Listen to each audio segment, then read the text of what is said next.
Vocês já pararam para pensar que em vários momentos da sua história você vivenciou vários eventos e você escolheu focar em algumas memórias? Claro, a gente não consegue lembrar de absolutamente tudo que aconteceu na nossa vida, existem focos onde a nossa memória se fixou e que esse foco dessas memórias que foram escolhidas ou que foram mais marcantes, ele pode estar te impedindo de alcançar a felicidade, realização, plenitude, de conquistar aquilo que você deseja para sua vida. A memória, gente, é algo muito mutável. Tanto que se a gente for perguntar para 5 pessoas que assistiram o mesmo evento, cada pessoa vai ter uma memória diferente, porque cada pessoa tem uma história diferente, tem uma compreensão do mundo diferente e por isso cria uma memória diferente de um mesmo fato, de um mesmo evento. E uma coisa que a gente trabalha muito nas constelações é diferenciar, fazer trazer uma luz, uma clareza para aquilo que é a memória vivida e experienciada, que é válida, é real dentro da pessoa, para aquilo que foi o fato real e concreto da situação. Então, por exemplo, vamos imaginar um acidente de carro. Tem a pessoa que viu um acidente de carro acontecer de fora, aí teve a pessoa que estava dentro do carro. Quando as duas pessoas vão compartilhar a memória desse evento, cada uma tem uma memória diferente, uma visão diferente, porque elas estavam em situações e perspectivas diferentes. Mas o fato é o carro bateu, a pessoa estava na contramão ou não, aconteceu tal coisa assim, assim, e este evento aconteceu. Pessoas certas, nos lugares certos, na hora certa. Um encontro perfeitamente sincronizado que levou àquele acidente. Quando a gente separa o fato, a realidade, o acontecimento da memória, a gente consegue esse espaço para ressignificar aquilo que se compreendeu. Tem uma história que o Bert Hellinger conta que é muito interessante, que ele fala sobre a memória. E ele diz assim, que a memória ela é mutável.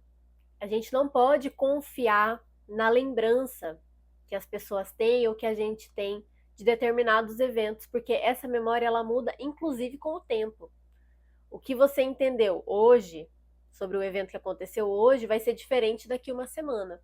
Então essa memória ela sofre alterações.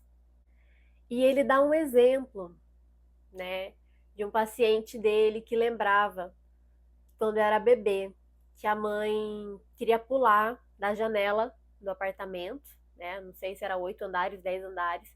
A mãe estava com ele no colo, provavelmente com uma depressão profunda, entre outras coisas por trás disso, né? E estava com ele no colo e ela ia pular daquela janela. E ela não pulou, ela voltou. A memória que esse paciente dele tinha era: minha mãe ia pular da janela comigo no colo. Nossa, que horror! E esqueceu, apagou da memória que a mãe não pulou e retornou. Esqueceu da memória que algo dentro da mãe teve mais força de ficar na vida do que de ir para a morte levar ele junto. Então, é isso que eu quero que vocês entendam aqui hoje. A nossa memória, ela nos engana. A nossa memória, ela tem uma forma de vivenciar a realidade muito específica, muito enigmática. A construção da nossa memória vai partir principalmente das dores que a gente vivencia, dos traumas, das relações difíceis, das questões que a gente tem. E vai surgir principalmente a forma como a nossa memória se constrói daquilo que a gente aprendeu na nossa vida. É dentro da nossa cultura, da nossa religião, da nossa família, dos nossos círculos de amigos. A nossa memória, ela aprende a ser construída de uma determinada forma. E eu vou fazer uma pergunta aqui para vocês. Com o tanto de informação que todo mundo recebe, seja jornal, seja rádio, seja internet, que diga-se de passagem, na grande maioria, é só desgraça, é só coisa ruim.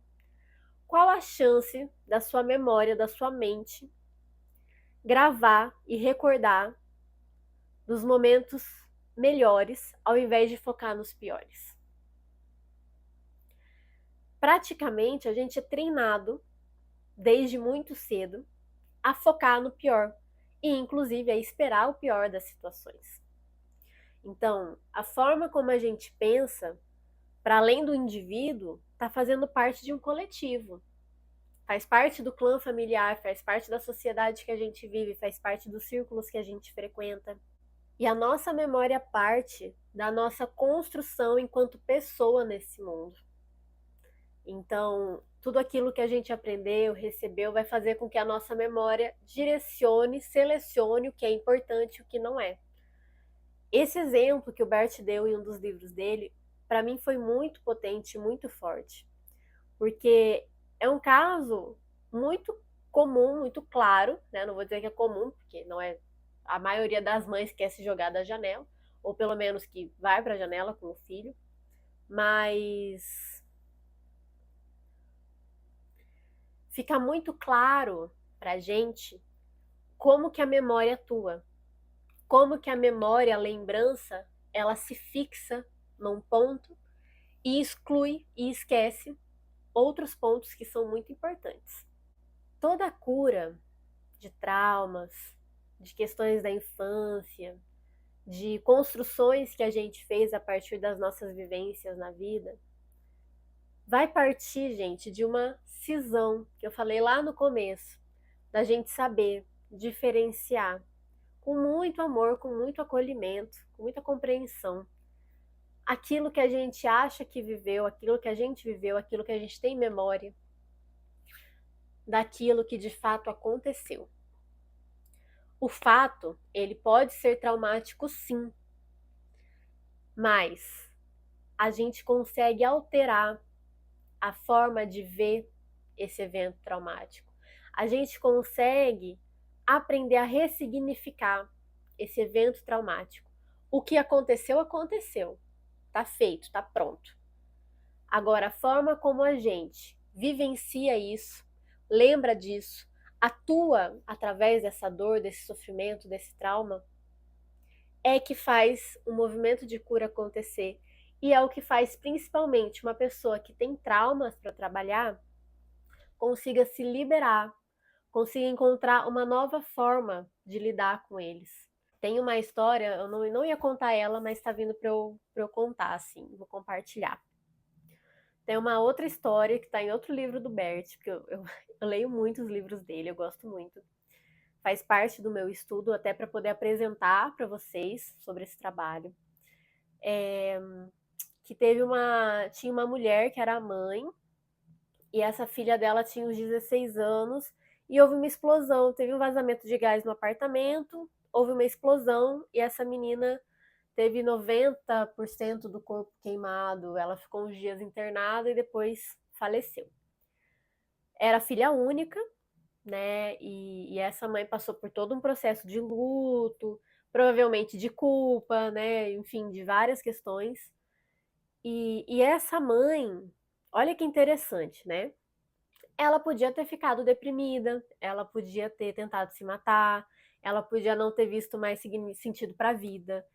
E essa mulher, que teve a sua filha morta numa tragédia, num acidente que aconteceu, ela abriu uma ONG, ela direcionou todos os recursos dela, toda a energia dela, e ela abriu uma instituição para cuidar de pessoas com casos de queimadura. Não vou lembrar o nome agora da instituição, mas ela abriu, era uma ONG, né, sem fins lucrativos, e depois isso foi se expandindo.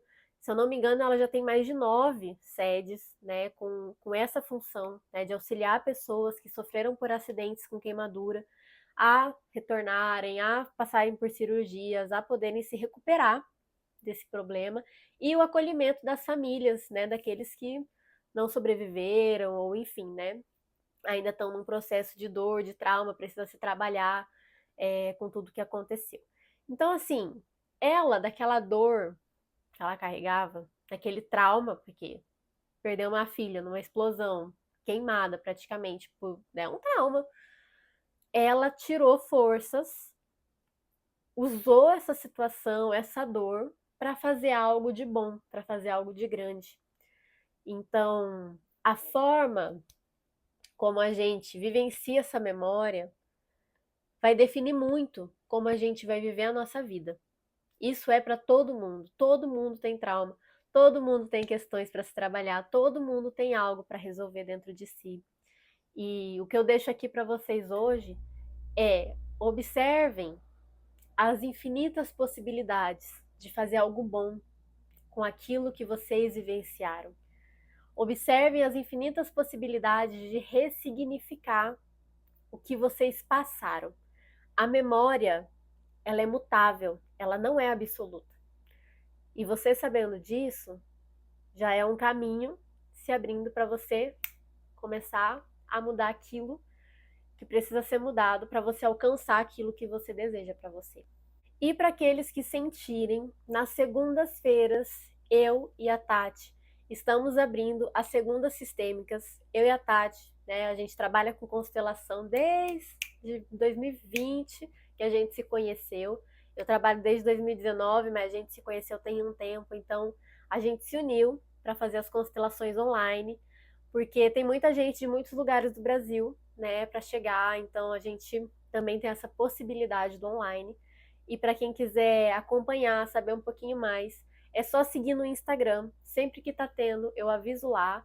E os dias que não tem, vai ter ou live ou workshop. Então a gente vai estar passando essas informações para quem sentir de conhecer um pouquinho mais a constelação, de vivenciar um pouquinho mais essa prática, de tirar dúvidas. Caso você tenha ficado com alguma dúvida, traz aqui embaixo, comenta. Vai ser um prazer poder responder. E compartilha esse vídeo com aquelas pessoas que você acredita que pode se beneficiar desse conteúdo. E até a próxima. Gratidão.